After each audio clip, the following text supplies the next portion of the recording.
The cargo bay doors hissed shut behind Owen Reed as he stepped into the dimly lit corridor of Station Gamma 7. Dust particles floated through the air like tiny stars, caught in the emergency lighting that barely functioned anymore. This place had seen better days, probably decades ago. Now it served as nothing more than a forgotten refueling point where automated systems kept things running and nobody asked questions. Owen wiped sweat from his forehead and checked his datapad. The fuel transfer would take another 20 minutes. 20 minutes of breathing recycled air that smelled like rust and old grease. He'd made this run 100 times before, hauling agricultural supplies between human colonies on the frontier. It wasn't glamorous work, but it paid enough to keep his ship flying and his cat fed back home. Something caught his attention as he walked past a maintenance alcove. A sound, soft and broken, like hiccuping breaths. Owen stopped and tilted his head. The station was supposed to be empty except for automated systems. He'd never encountered another living soul here in 3 years of stops. There it was again. Crying out, Owen's chest tightened. He knew that sound. Universal and unmistakable. Someone was scared and hurt and alone. He followed it deeper into the alcove, past broken conduits and flickering panels, until he found the source, a small figure huddled against the wall, knees pulled to chest, face buried in tiny arms.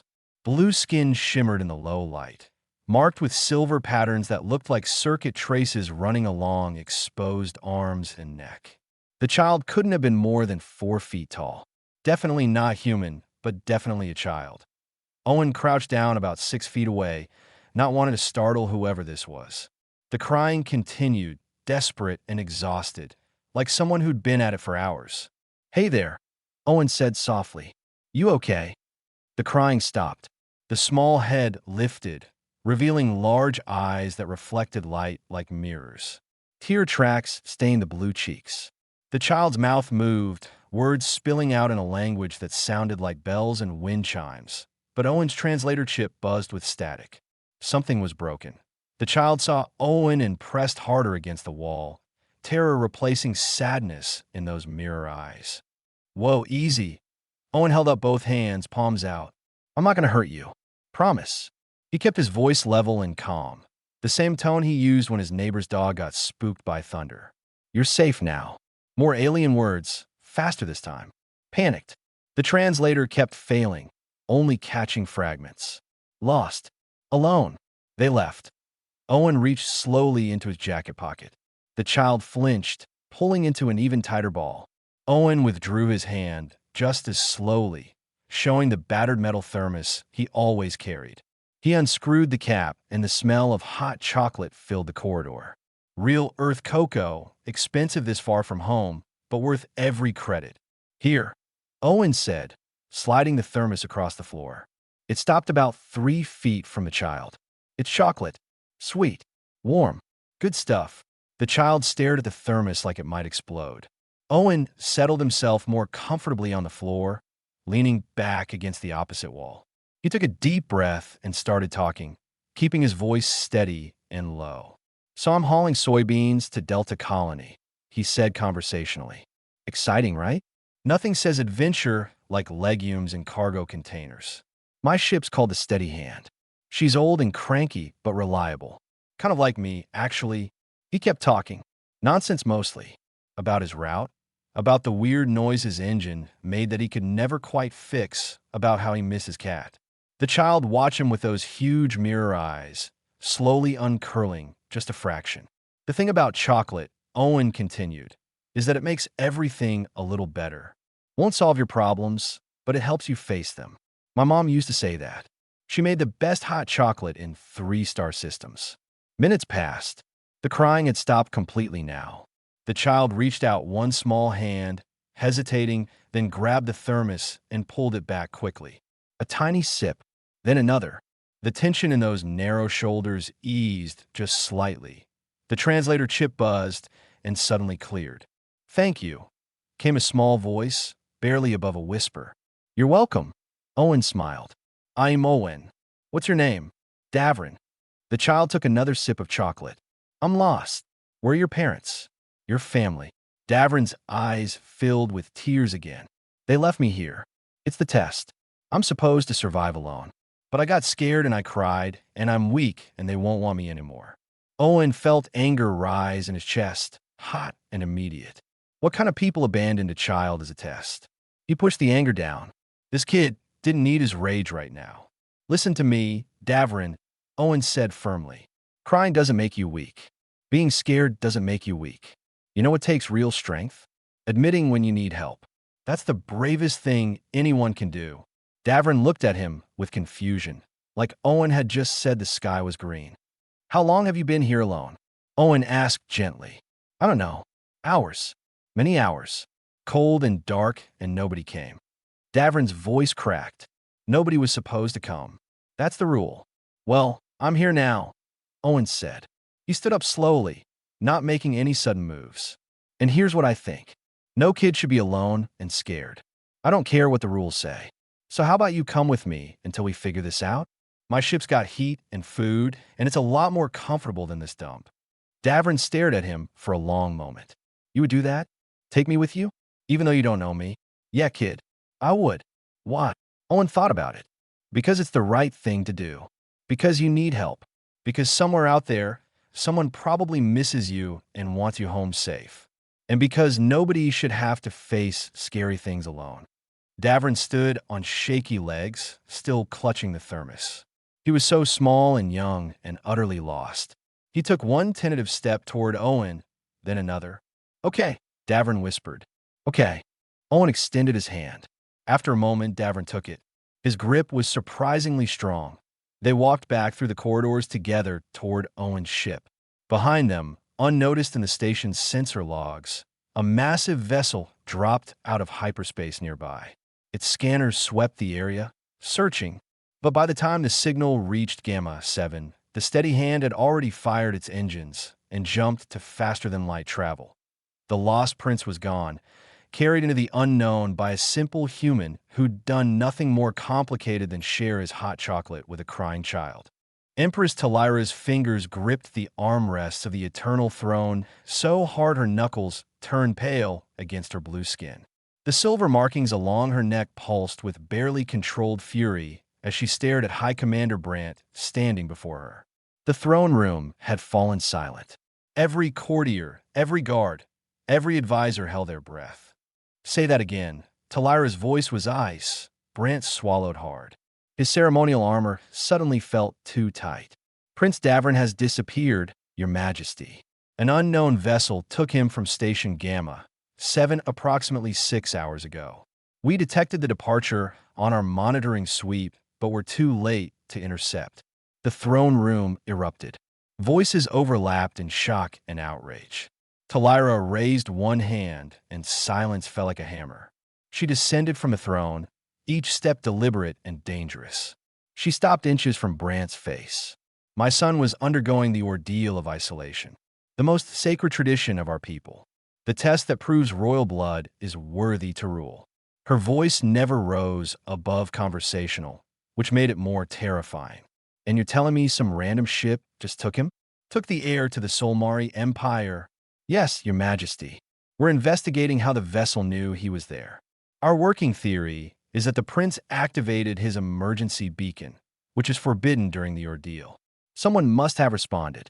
Talira's hand shot out and grabbed Brandt's collar.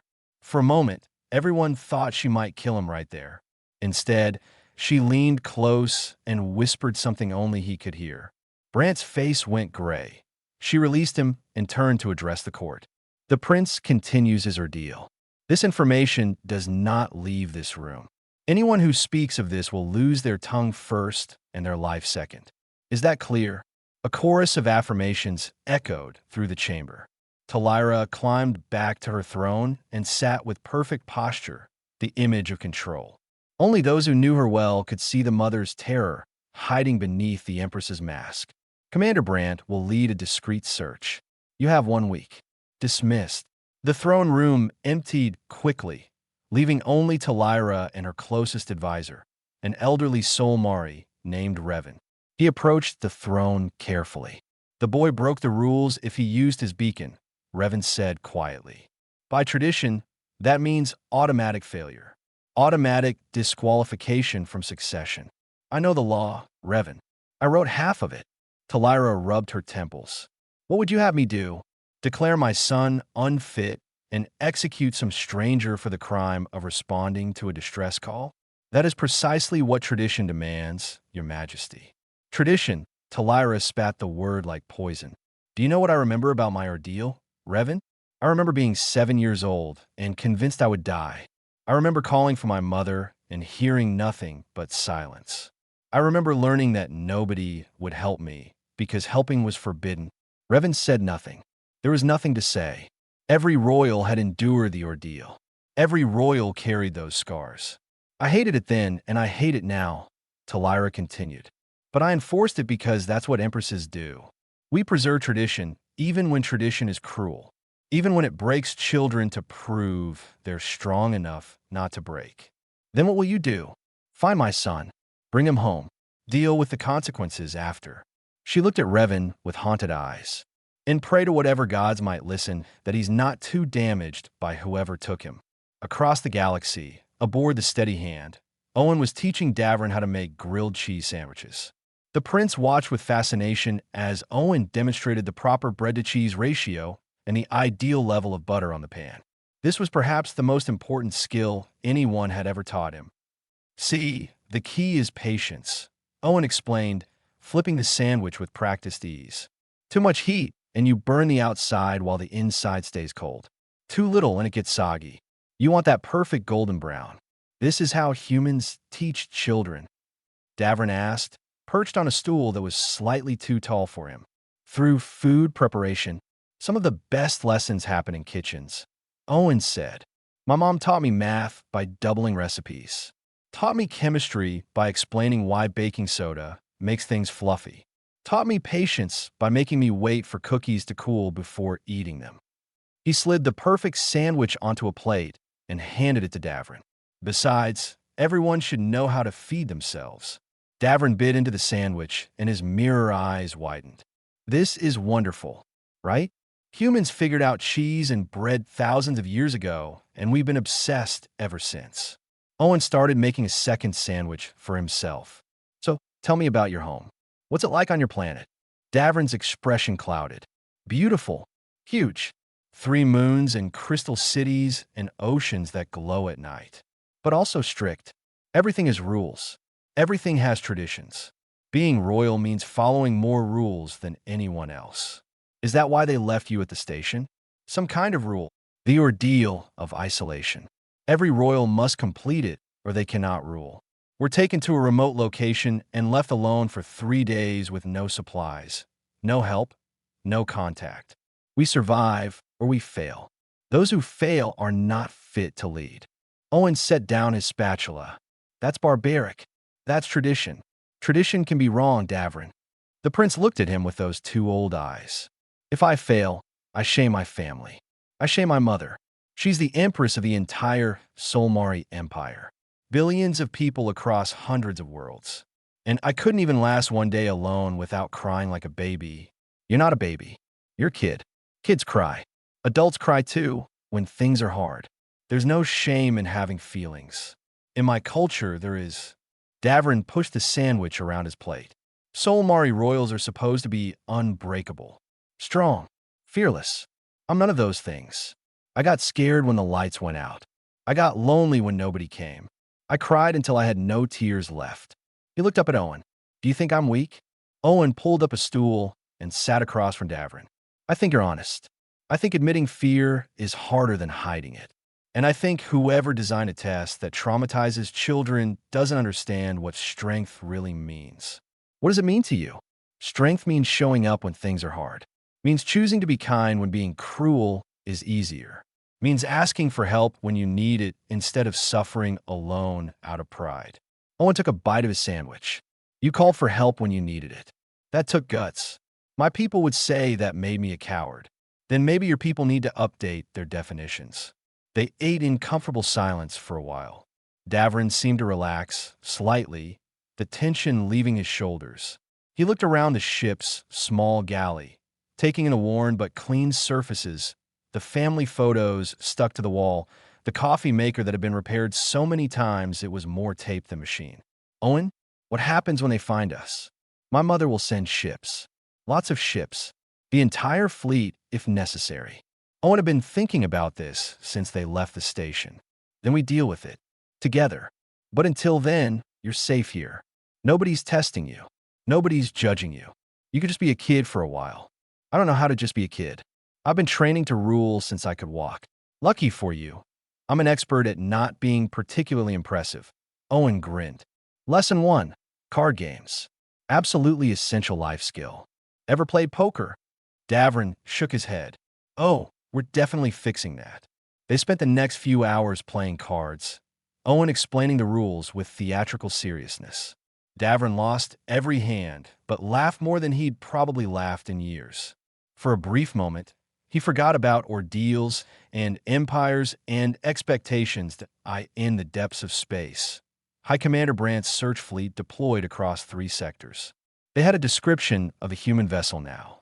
Small cargo ship, older model, registered to 1 Owen Reed. Human colonies were being contacted. Traffic records examined. Every station along the frontier routes monitored. The net was closing, and Owen had no idea he'd just become the most wanted person in Solmari space. Owen's ship docked at Port Haven, a small colony station that serviced the farming communities in the sector. He needed supplies, and Davern needed clothes that actually fit. The prince had been wearing Owen's oversized shirts for 3 days and looked like a child playing dress-up. Stay on the ship while I grab some things, Owen said, checking his credit balance. I'll be quick, 30 minutes tops. Davern nodded from where he sat, teaching Owen's maintenance droid to play a simple strategy game he'd learned as a child. The droid was losing spectacularly, but seemed to enjoy the attention. Owen smiled at the sight. For 3 days, Davern had been relaxing into something resembling a normal kid. He laughed now, complained about vegetables, asked endless questions about Earth. Owen, Davern called as he reached the airlock. Thank you. For everything. Nothing to thank me for, kid. Be back soon. Owen stepped off the ship into the bustling station. Port Haven was small but busy, serving as a hub for agricultural trade. Farmers mixed with traders, mechanics with travelers. He made his way to the general store, picking up basic supplies and some clothes he hoped would fit Davern. He grabbed some decent food, too. They'd been living on his emergency rations and grilled cheese for days. Back at the ship, Davern was showing the droid another strategy when he heard the outer airlock cycle. Owen was back early. But as the inner door opened, Davern's blood turned to ice. 4 Solmari soldiers in full battle armor stepped into the ship. Imperial Guard, the elite warriors who served the throne directly. Their armor was polished obsidian, their weapons charged and ready. The leader removed her helmet, revealing a scarred face and cold eyes. Prince Davern, Commander Narration said formally. We've been looking for you. Davern stood frozen. Every instinct screamed at him to apologize, to explain, to beg forgiveness for his failure. But something Owen had said echoed in his mind. Strength means showing up when things are hard. Commander Narration, Davern replied, keeping his voice steady despite the terror in his chest. You shouldn't have come. We have orders from the Empress. You're coming home. I'm not ready. Narration's expression flickered with surprise. Royals didn't refuse Imperial guards. Ever. This isn't a request, Your Highness. The ordeal is over. You failed. We're taking you home to face judgment. Judgment for what? Being a child who got scared. Judgment for using your emergency beacon. Judgment for allowing an outsider to interfere with sacred tradition. Judgment for shaming your bloodline. Narration stepped closer. And judgment will extend to the human who took you. Owen Reed will be executed for his crimes against the Empire. Something sharp and hot blazed in Davern's chest. He moved between Narration and the corridor leading to Owen's quarters. No. Excuse me. I said no. Owen committed no crime. He helped a lost child. He showed me kindness when your precious tradition left me to die. If you want to punish someone, punish me. Leave him alone. Narration stared at the young prince, blocking her path. This wasn't how royal rescues went. The child should be grateful, relieved, compliant. Your Highness, you don't understand the situation. By Imperial law, Anyone who interferes with a royal ordeal faces capital punishment. It doesn't matter that he didn't know. It doesn't matter that you're alive because of him. The law is clear. Then the law is wrong. The other soldiers shifted uncomfortably. This was above their authority. This was a prince defending a criminal, directly contradicting imperial decree. Owen's voice came from behind them. What's going on? He stood in the airlock he'd just entered through, arms full of shopping bags, staring at four armed soldiers in his ship. His face went pale as understanding crashed over him. These weren't random visitors. Narration turned to face him. Owen Reed, you're under arrest for crimes against the Solmari Empire. You will be taken into custody and transported to the capital for trial and execution. Owen looked past her to Davrin, seeing the boy's desperate expression.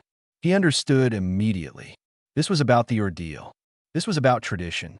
This was about rules that valued pride over life. I see, Owen said quietly. He set down the bags carefully. Can I ask one question first? Speak. Did you know where Davrin was the whole time? During his ordeal? Narration hesitated. That hesitation told Owen everything. You were watching him. Owen continued, his voice harder now. Monitoring him. You knew he was scared and alone, and you did nothing. And when he called for help, you disabled his beacon. You didn't let him fail the ordeal. You guaranteed he'd fail. Or worse. The ordeal tests true strength, Narration said, but her voice lacked conviction. We cannot interfere. You already interfered. By stopping anyone from helping him. By making sure he suffered alone. Owen took a step forward. The soldiers raised their weapons, but he ignored them, looking directly at Davrin. Tell me I'm wrong. Davrin's mirror eyes filled with tears. You're not wrong. I pushed the beacon. The light turned red. It was disabled. Nobody was supposed to come. The cabin fell silent. Even Narration seemed shaken by the admission. The ordeal was meant to be difficult. Yes, but sabotaging safety systems? That crossed lines, even for traditionalists. So let me get this straight. Owen said, anger flooding his voice. You people abandon children as a test. Fine, whatever your culture. But then you actively prevent them from getting help. You disable their emergency systems. And when someone like me actually does the decent thing and responds to a child in distress, you want to execute them for it. Tradition requires sacrifice, Narration said weakly. Tradition requires cruelty. There's a difference. Owen looked at Davrin. Kid, it's okay. I knew this might happen. You go home. Be safe. And maybe someday, change the rules so no other child has to go through what you did. No. Davrin's voice was surprisingly strong. He stood straighter, and for the first time, he looked like royalty. Commander Narration, I invoke my right as royal heir to appeal directly to the Empress. This man is under my protection. He will not be harmed. Narration seemed torn between duty and shock. Your Highness, you cannot protect a criminal. I can and I will. Open a channel to my mother. Now, after a long moment, Narration activated her communication device. A holographic projection filled the cabin, showing Empress Talira on her throne. She looked tired and worried, but when she saw Davrin, her expression transformed into relief and joy and fear all at once. Davrin, she whispered, thank the stars. Are you hurt? I'm fine, Mother. Better than fine. But we have a problem. Commander Narration briefed me on the situation. The human will face trial for his interference. That's Imperial law. Then Imperial law needs to change. Davrin took a deep breath. Owen saved my life. Not just physically. He showed me what strength actually means. Real strength isn't suffering alone and pretending you don't hurt. Real strength is admitting when you're scared and asking for help. It's choosing kindness when cruelty is easier. It's protecting people who are weaker instead of exploiting them. Talira's eyes widened. She'd never heard her son speak with such conviction. The ordeal didn't make me strong, Davrin continued. It terrified me. It made me feel worthless. But Owen? Owen taught me more about leadership in 3 days than the Empire taught me in my entire life. And if you execute him for that, then I don't want to be part of this empire anymore. The cabin was silent. Even the soldiers stood frozen, watching a child challenge an empress. Watching tradition crack under the weight of truth. Talira looked at her son for a long moment, then at Owen, then back at Davrin. When she spoke, her voice was measured and careful. Commander Naris, stand down. Owen Reed is under Imperial protection until this matter is resolved.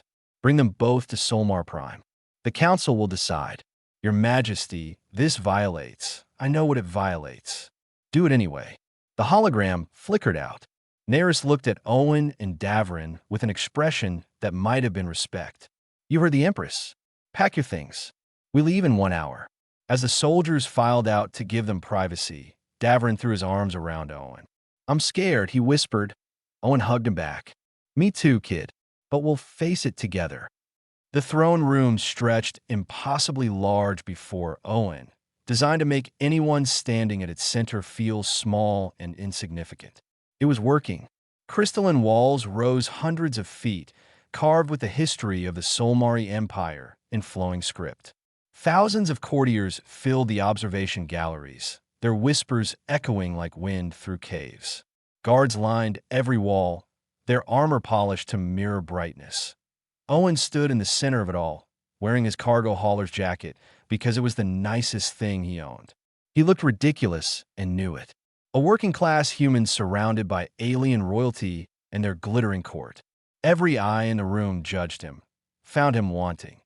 Empress Talira sat on the eternal throne, carved from a single piece of starlight blue crystal. She wore formal robes that made her look both majestic and distant. Davrin sat beside her in smaller throne, dressed in royal clothes that seemed to weigh him down. He caught Owen's eye and gave a small, encouraging nod. 12 ancient Solmari occupied seats of honor flanking the throne. The High Council, interpreters of Imperial law, keepers of tradition. They looked at Owen like scientists examining an interesting but ultimately disposable specimen. High Counselor Vareth stood and began reading from a holographic scroll. His voice carried perfectly in the vast chamber, amplified by hidden systems. Owen Reed, human of Earth origin, you stand accused of 3 crimes against the Solmari Empire. First, interference with the sacred ordeal of isolation, a tradition that has guided our people for 3,000 years. Second, corruption of the royal heir through exposure to alien concepts that undermine imperial strength. Third, violation of succession protocols by removing the prince from his designated testing site. Vareth paused dramatically, letting the charges sink in. Each crime individually carries a sentence of death. Together, they warrant ceremonial execution and complete erasure from historical records. How you plead? Owen's throat was dry. Every instinct screamed at him to apologize, to beg, to grovel. But he thought about Davrin watching him, about the kid who'd learned that asking for help wasn't weakness. If Owen showed fear now, he'd undo everything he'd taught the prince. I plead human, Owen said clearly. Where I come from, helping scared children isn't a crime. It's basic decency. So yeah, I interfered with your deal. I'd do it again tomorrow. Gasps rippled through the crowd. Courtiers looked scandalized. You didn't admit guilt so casually. You didn't speak of imperial tradition with such dismissive contempt that Vareth's face darkened. You dare mock our sacred customs? I dare question customs that hurt kids on purpose, Owen replied. Look, I get it. You've been doing things a certain way for a long time. But time doesn't make cruelty wise. It just makes it old. You claim to know better than 3,000 years of Solmari tradition. I claim that leaving a child alone until they break isn't a test of strength. It's just torture with better marketing. The throne room erupted. Half the crowd shouted for immediate execution. The other half sat in shocked silence. Talira raised one hand, and the noise cut off like a severed wire. Counselor Vareth, the accused has a right to speak in his defense. Continue, Owen Reed. Owen took a breath. Public speaking had never been his strength, but he'd muddle through like always. Your Majesty, I'm just a cargo hauler. I move soybeans and wheat from point A to point B. I'm nobody special, but even I know that strength isn't just about surviving alone. Real strength is about lifting others up when they fall. It's about building communities where people help each other instead of testing who can suffer most quietly. He gestured toward Davrin. That kid right there? He's braver than anyone in this room. He admitted he was scared. He asked for help. He stood up to armed soldiers to protect me. And he's sitting up there right now knowing that half your empire thinks he's weak because he cried. Owen's voice grew harder. If your definition of strength requires children to hide their pain and suffer in silence, then your definition is broken. Vareth stepped forward. The ordeal has produced generations of strong leaders. Leaders who conquered hundreds of worlds. Leaders who built an empire that spans the galaxy. You would have us abandon the very foundation of our success. I'd have you question whether success built on childhood trauma is really success at all. Philosophy from Freight Worker, Vareth said dismissively. Your Majesty, this human speaks from ignorance. He doesn't understand our culture, our history, our needs. He judges us by his own inferior standards. Owen felt anger rise in his chest. Inferior. Humans figure out thousands of years ago that societies work better when people take care of each other.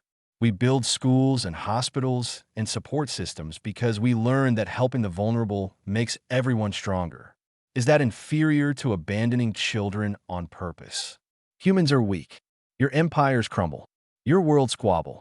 You haven't conquered anything beyond your own system. Perhaps if you had proper traditions, you'd be more than galactic nonentities. Or perhaps, Owen said quietly, we're not interested in conquest. Perhaps we think there are more important things than dominating others. Like compassion, like kindness, like making sure kids feel safe and loved instead of tested and judged. Talira stood.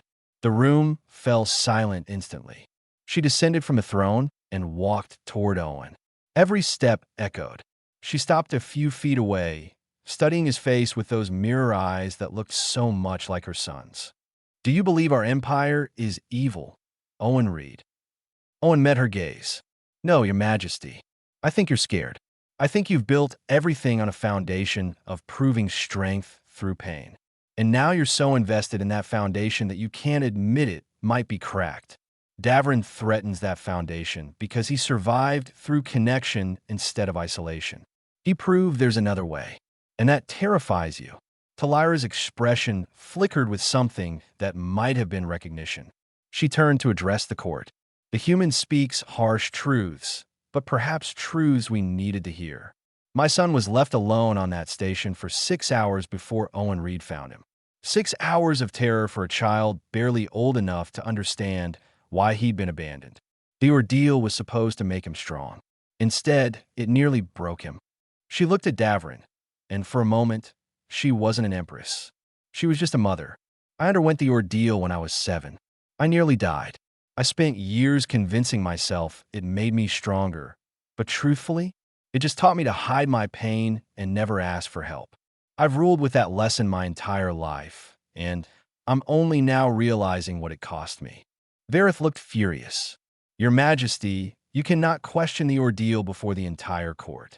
The Empire requires this tradition. The Empire requires strong leaders, Talira corrected.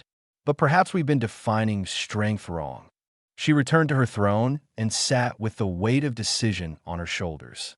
I make the following ruling. Owen Reed will not be executed. He acted with compassion toward a child in distress. That is not a crime in my empire, regardless of what tradition says. Cheers and protests erupted simultaneously. Talira waited for silence before continuing. However, this matter is too large for one judgment. The ordeal tradition will be suspended for 1 year while the Council and I review its necessity.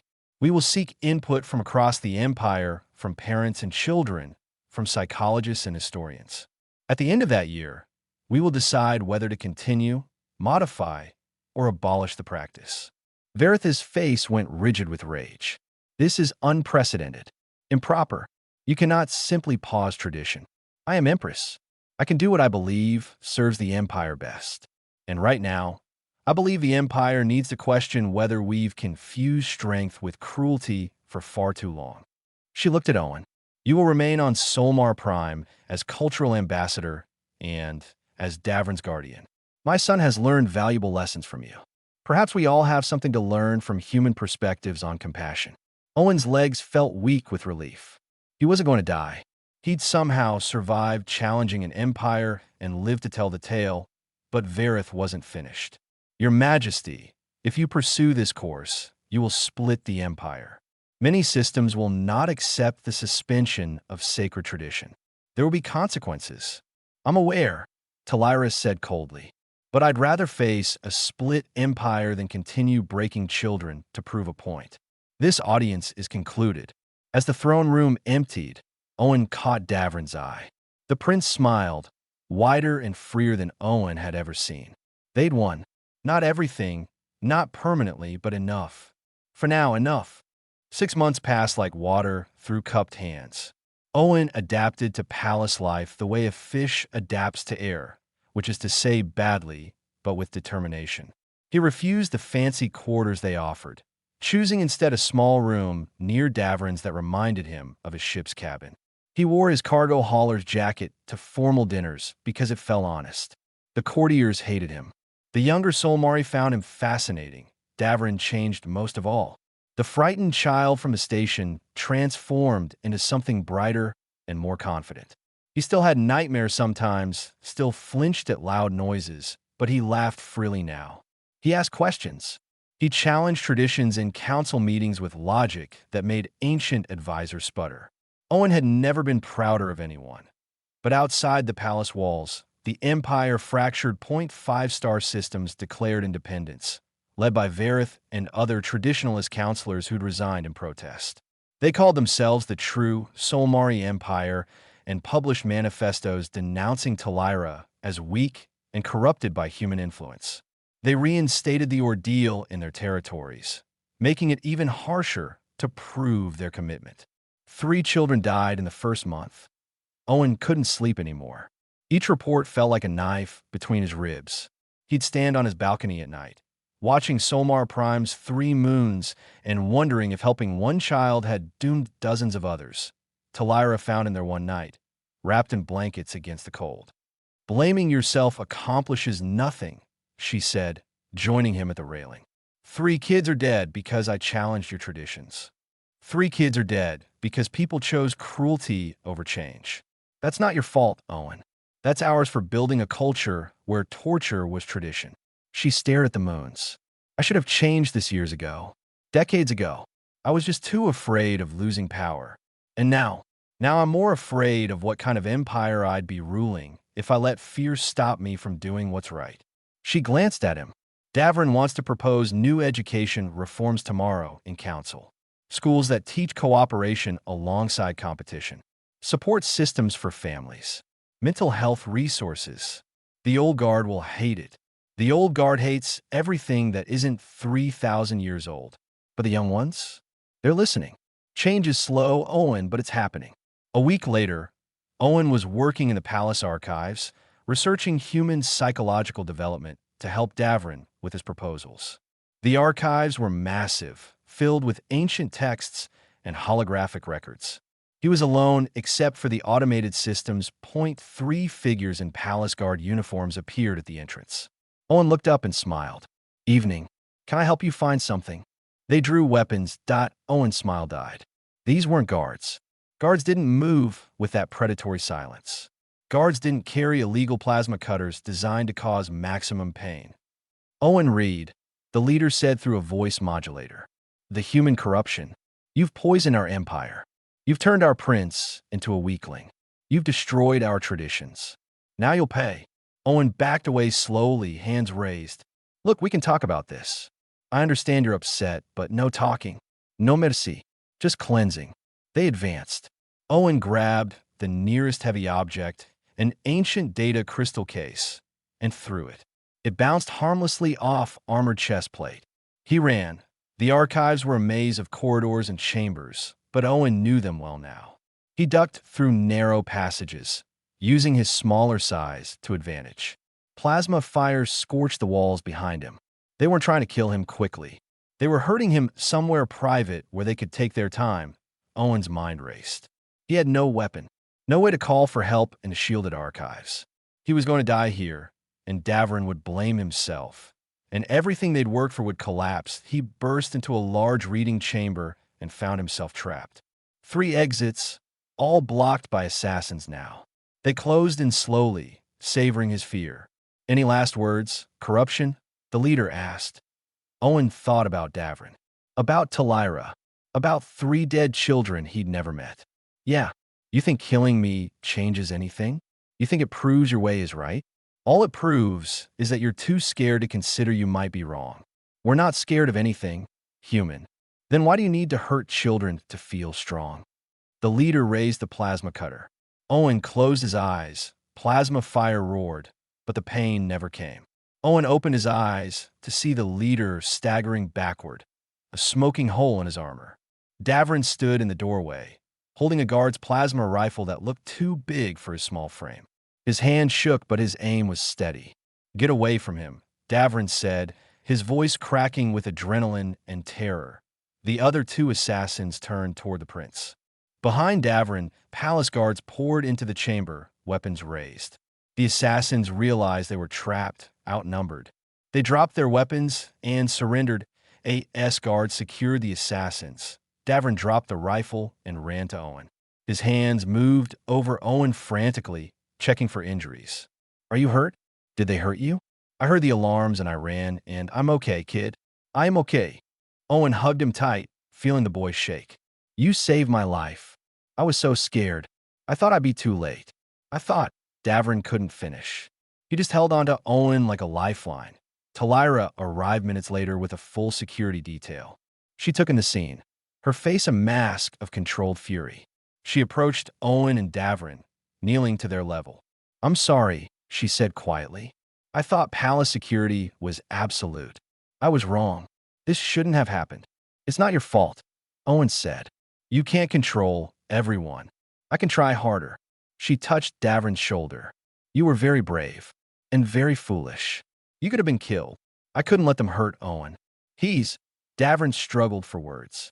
"He's family." Talira's expression softened. She looked at Owen with something like gratitude. "It seems my son has claimed you as his own. In our culture, that creates a bond of honor and protection. Congratulations, Owen Reed. You're officially part of the royal family now." Owen laughed, slightly hysterical. "I just wanted to haul cargo and feed my cat. How did my life get this complicated?" "Because you chose compassion when cruelty was easier," Talira said. "That choice has consequences. Some beautiful, some terrible, all important." News of the assassination attempt spread across the empire like wildfire. Images of young Prince Davrin defending a human with a plasma rifle dominated broadcasts. Public opinion shifted. Not everywhere, not completely, but parents in major cities began organizing. They formed support groups, refusing to subject their children to the ordeal, even under threat of legal consequences. Varith issued a statement from the true Solmari Empire, condemning the assassination attempt, but reaffirming that traditions must be preserved. But his words rang hollow now. The image of a child choosing protection over tradition was too powerful to ignore. Owen recovered in his quarters while Davrin insisted on staying with him, sleeping on a makeshift bed on the floor despite having a palace suite. They played cards and talked about nothing important, and slowly the fear faded. "Owen," Davrin asked on the 3rd night, "do you regret helping me that day at the station?" Owen looked at the kid who'd become like a son to him. The bright, brave, compassionate person emerging from the scared child he'd found crying in the dark. "Not for a second," Owen said. "Not one single second." Davrin smiled and returned to his card game, secure in the knowledge that some things were worth fighting for, worth risking everything for. Like family, like kindness, like the simple choice to help someone who needs it. Outside, the Empire continued its slow, painful transformation, one heart and mind at a time. The war started with a whisper and almost ended with thunder.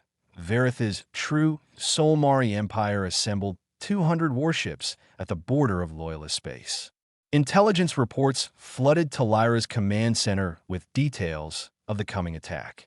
They planned to strike 3 colonies simultaneously, overwhelming defenses and proving that strength through tradition could still conquer weakness through compassion. Talira stood in the war room, surrounded by generals and admirals, all demanding she meet force with force. The military wanted to preemptively strike, destroy the threat before it could destroy them. Owen sat in the corner, technically present as cultural ambassador, but mostly feeling useless. What did a cargo hauler know about military strategy? But Davern had insisted Owen be included in all major decisions, and what Davern wanted, he increasingly got. We could end this in a week, General Riven argued, pointing at tactical displays. Hit their supply lines, take out their command ships, break them before they break us, and kill thousands of our own people in the process, Talira said tiredly. These aren't aliens we're fighting. They're Solmari who believe differently than we do. They're traitors who've rejected your rule. They're citizens who think I'm wrong. There's a difference. The arguing continued for hours, circular and exhausting. Talira looked older now, worn down by months of managing a fracturing empire. She glanced at Owen, raising one eyebrow in question. Owen cleared his throat. Everyone turned to stare.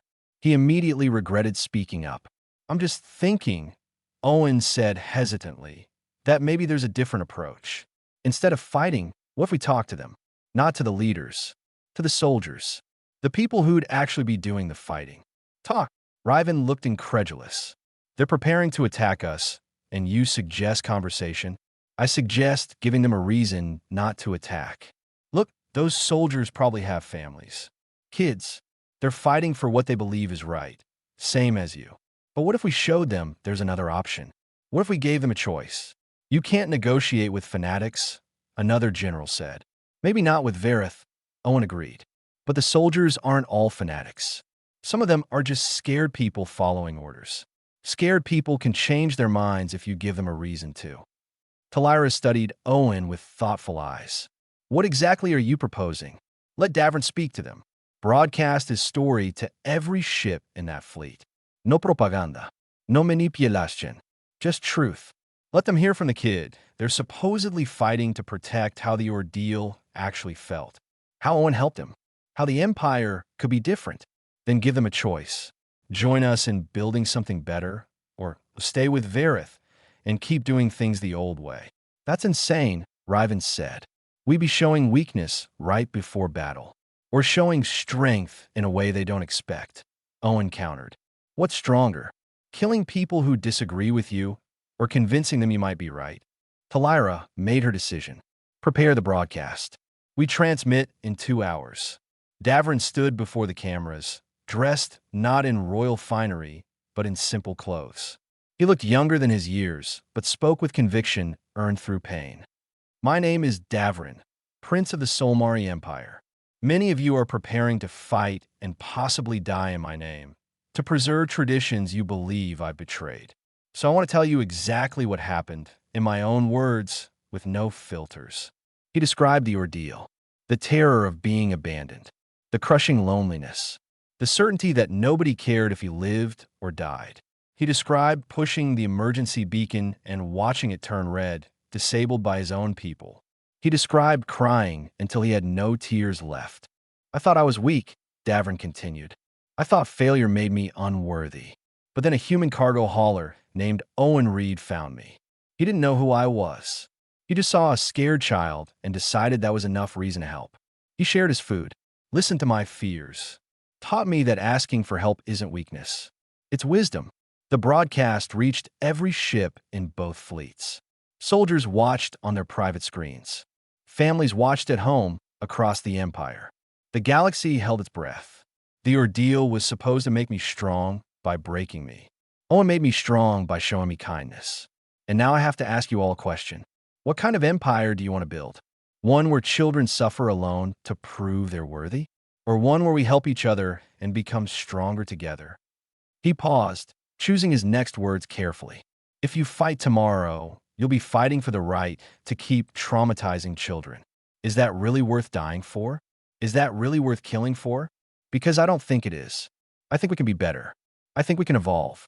And I think the bravest thing any of us can do is admit when tradition has become cruelty and choose to change.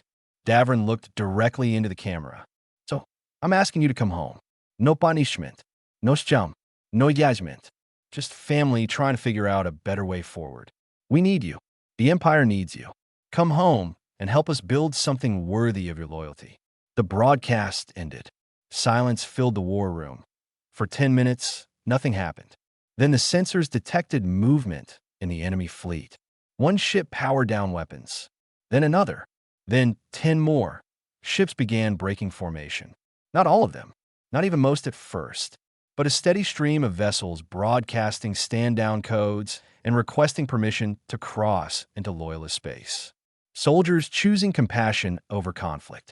Parents refusing to fight a war that would perpetuate their children's suffering. By dawn, half of Veritha's fleet had defected. Commanders argued with their crews. Some ships split their complements, with half staying and half leaving. The separatist force fractured like ice under pressure. Veritha's final transmission was short and bitter. You've destroyed us with sentiment and weakness. When your soft empire crumbles, remember you chose emotion over strength. Then his remaining ships withdrew, retreating deeper into separatist territory. The war that almost happened ended without a shot fired. Owen watched it all from the war room, hardly believing it worked. Talira stood beside him, tears streaming down her face. "You did it," she whispered. "You actually did it. Davern did it. He's the one with courage. You taught him that courage. You showed both of us that strength doesn't require cruelty." She turned to face him. "What will you do now, Owen Reed? Stay here as ambassador? Help us rebuild?" Owen thought about his ship, still in storage somewhere. About his cat, being cared for by neighbors who probably thought he was dead. About Earth and cargo routes, and the simple life he'd left behind. "I think it's time I went home," he said gently. "You don't need a human anymore.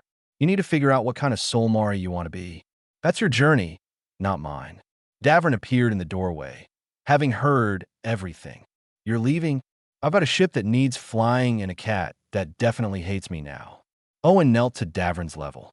"But you'll be okay. Better than okay. You're going to be an amazing leader someday. Because you taught me. Because you were brave enough to learn." They stood on the landing pad a week later. Owen's cargo ship refueled and ready. Talira had offered him a new ship, a fortune in credits, a permanent home on Solmar Prime. He'd refused it all, asking only for fuel and safe passage through Solmari space forever. Davern wore his royal clothes now, but somehow looked more comfortable in them.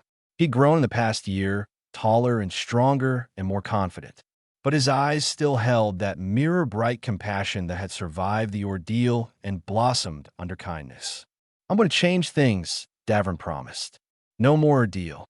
Real schools, teaching cooperation. Support systems for families. Everything we talked about." "I know you will," Owen said. "You're already changing things just by being you. Will I see you again? Probably not for a while. But you know where to find me if you need me. Just send a message to a cargo hauler who once shared his hot chocolate with a crying kid." Davern hugged him fiercely. "Thank you for finding me. Thank you for everything. Thank you for being brave enough to ask for help. That's what started all this." Owen climbed into his ship, running through pre-flight checks he'd done 1,000 times before. Through the viewport, he watched Talira and Davern wave goodbye. The Empress and her heir, beginning the long work of rebuilding an empire on foundations of compassion instead of cruelty. The steady hand lifted off smoothly, leaving Solmar Prime behind. Owen set course for Earth, for home, for the simple life of hauling cargo and bothering his cat. 5 years passed. The Solmari Empire transformed slowly, imperfectly, but genuinely. The ordeal became a year of service among citizens, learning through connection instead of isolation. Schools taught emotional intelligence alongside tactical thinking. Mental health support became not just accepted, but celebrated. Davern grew into his role as future emperor, shaping policy with wisdom beyond his years. He still had nightmares sometimes about the station, about the darkness and loneliness. But he also had tools now to process that trauma, and a culture slowly learning that vulnerability wasn't weakness. Owen received a communication while hauling grain to a colony near the frontier. Video call, priority frequency. He answered it expecting an emergency. Davern appeared on screen, older now and unmistakably royal, but smiling wide. "Owen, how are you? Kid, good to see you. You've gotten tall. I'm 17 now, practically ancient." Davern grinned. "I want to tell you something. The council just voted unanimously to officially abolish the old ordeal permanently. It's done. Finished. No child will ever have to go through what I went through. Owen felt tears sting his eyes. That's incredible, Davrin. I'm so proud of you. I couldn't have done it without you. None of this would exist without that first moment of kindness at a forgotten station. Davrin's expression grew serious. I was wondering if you can visit sometime. The Empire would like to honor you officially. Make you a citizen, give you recognition for I'm good, kid. Don't need recognition. Just keep making the Empire better. I will. I promise. They talked for an hour about nothing important. Trading stories, sharing jokes, being family across the distance of stars. When they finally disconnected, Owen sat in his pilot chair and looked out at the endless space beyond. He thought about that day at Station Gamma 7, about a crying child and a thermos of hot chocolate, about the simple choice to help someone who needed it. One small act of kindness. One moment of compassion when cruelty was easier. That's all it took to change a galaxy. Owen smiled and turned his ship toward home, carrying his cargo of grain and a heart full of hope that maybe, just maybe, the universe was getting a little bit better. One kind choice at a time. Share artifacts, download all story outline document MD.